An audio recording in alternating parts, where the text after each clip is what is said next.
The Audi e-tron, a large electric SUV that is huge in every way.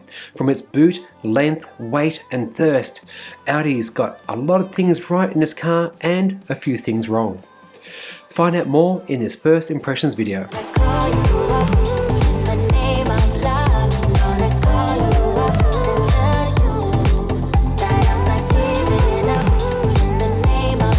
First up, let's talk about how imposing this SUV is.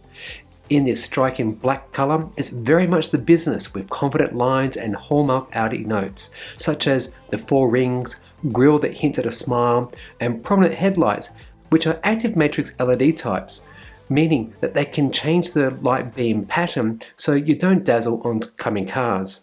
With flowing signs with these sporty looking details at the bottom of the door, around to the unmistakable rear that's got this massive red light bar.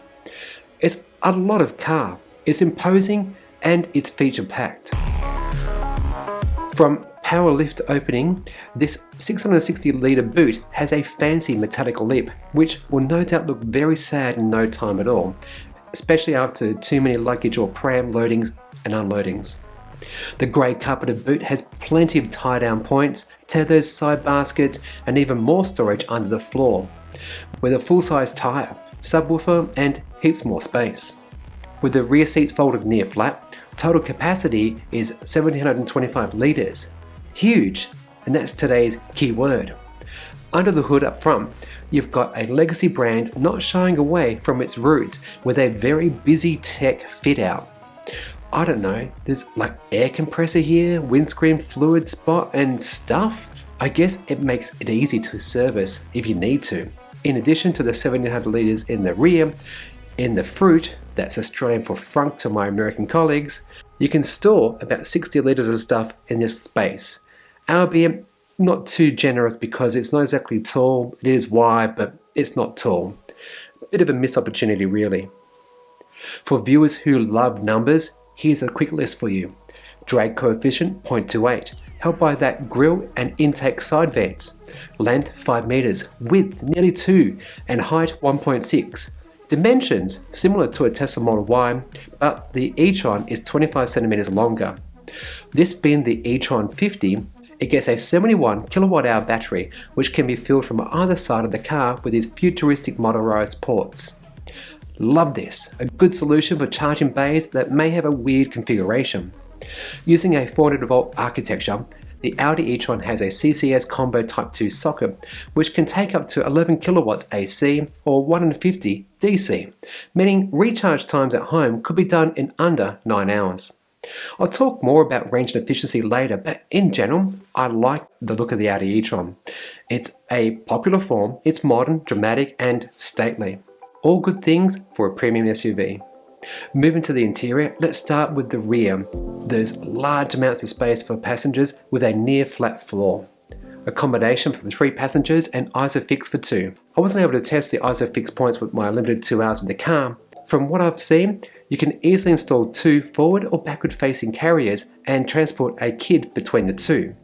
3 adults? Not so much. Possible? Yeah. Squishy with babies on board? Yeah.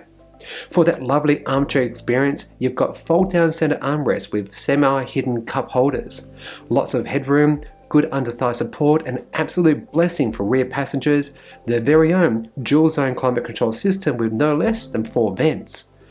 They're conveniently located in the center and B columns.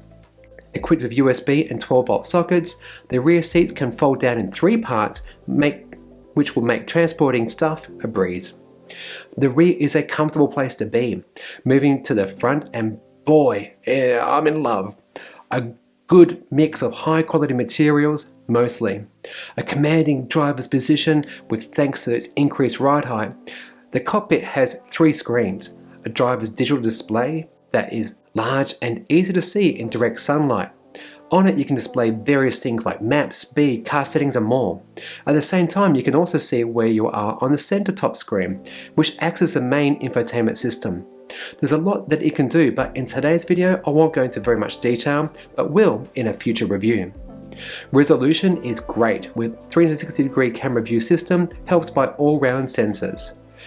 It runs on Audi's internet connected services, with a companion mobile app for preconditioning the cabin, controlling charge, and more.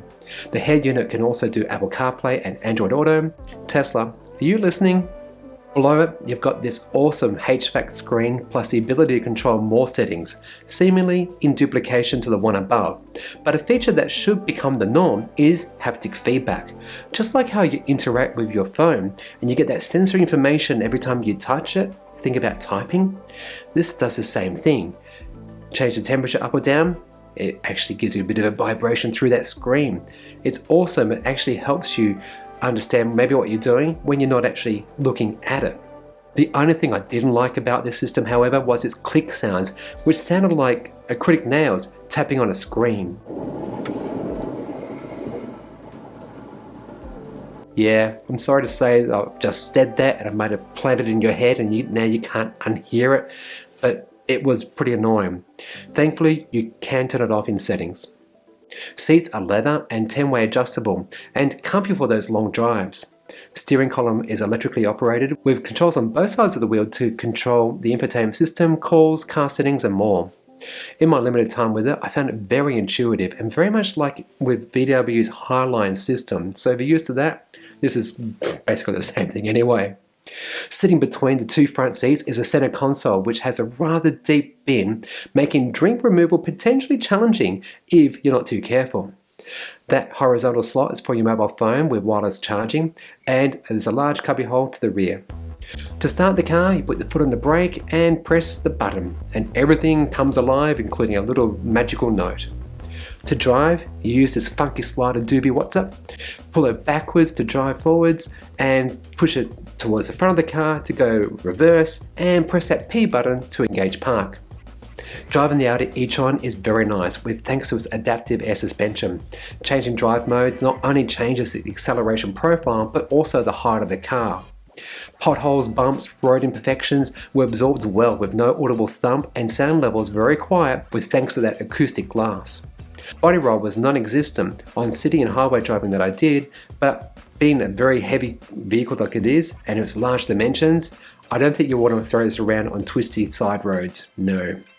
An annoying feature that for no apparent reason turned on by itself was the proximity sensor system. You can toggle it here to manually engage or disengage the sensors and cameras for when you're getting near stuff. Think when you're parking or you're doing a maneuver in a tight space. But it was automatically activating itself every time I turned a corner on a road. It became very annoying, and no matter pressing it on and off would not change the situation. And I asked Audi about how to disable it and they said you absolutely can, but I tried and I thought I had and it just kept turning back on. So it was just a bit of a software bug. Power delivery is done via dual motors with 230 kilowatts on hand and 540 newton meters of torque, capable of pushing the e-tron from 0 to 100 in 6.8 seconds. On the trip computer, I noticed that it was averaging about 30 kilowatt hours per 100 kilometers. That would mean that that 71 kilowatt hour battery could only take about 230 kilometers on a full charge. Yikes. But I guess being a demonstrator car, people have been pushing the happy pedal to the metal way too much, and that maybe real world driving and the driving that maybe you and I do most of the time will get it closer to the official specs of 23.6 kilowatt hours per 100 Ks. Doing that, by the way, would actually give you about 328 kilometers. Something that I found annoying and I wish I had the car more time to understand was its regenerative braking system. Now, take a seat, electric fans, because this thing drove like a petrol car. You take your foot off the accelerator and it just drifted, it just kept going. It's like you're driving in a manual car and you put the clutch in, you know, that coasting feeling. It was very unnerving. And for someone who's driven electric cars now for, well, basically 10 months this year and several months before that over time, so let's say a year plus of driving electric cars now, it's very unsettling because essentially when you take your foot off, you expect the regen to kick in and the car slows down. There is different modes on this, and I learned that the paddles can actually change the amount of regen that you want to dial in on the fly, very much like what the Kona EV does. But every time I actually change the car setting, it would not activate and you had to go change it again to get into the right mode. So I think it was me, it was my bad, but nonetheless, I found it surprising that the default mode, I think the profile was called this, was just very car-like, not electric car-like, and that's, I don't think, a good thing. A really cool feature is its futuristic and digital side mirrors, which you adjust using these on-screen controls. At first, I found it unusual, as like your muscle memory just wants to look at the bottom corner of your window to see what's going on out the sides into the back of the car. And I guess if you own this thing, you would get used to looking into that slightly lower position. The e-tron has a massive list of standard equipment and an even more massive list of optional extras. Safety-wise, you've got driver attention assist, lane keep, park assist, autonomous emergency braking for pedestrians, cyclists and vehicles. There's also a safety feature called Pre-Sense Rear that basically takes like protective measures like tension in the front seat belts and closes windows if it actually detects there's a risk of collision from the rear. You've got front and rear cross traffic alerts, automatic headlights and wipers, and provision for a trailer that can actually tow about 1,800 kilograms braked. Yeah, weekend not ruined. For the few hours I spent with the e-tron, I was impressed. It was a great looking car, and about $148,000 drive away and upwards, it's pretty good value, especially compared to like the Model X. Mind you, with Tesla, you obviously get a lot faster acceleration, a lot more range, and also the whole charging network that goes with Tesla, not to mention also the very important one here, autopilot and FSD.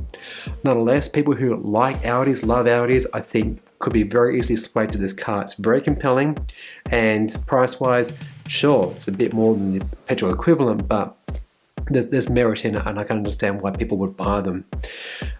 So ideally, I'd like to spend a lot more time with this car, at least a day or two. So Audi, if you're watching, thanks, hit me up. Contact details are below. And if you've enjoyed this video to now, thank you so much for watching. If you've got any questions, ask me. I cover this sort of stuff like renewables, electric vehicles and more. If you want to see more content like this, consider joining me over here on Patreon, where you get early access to news, polls and behind the scenes, plus a lot more, all from as little as $2.50 per month.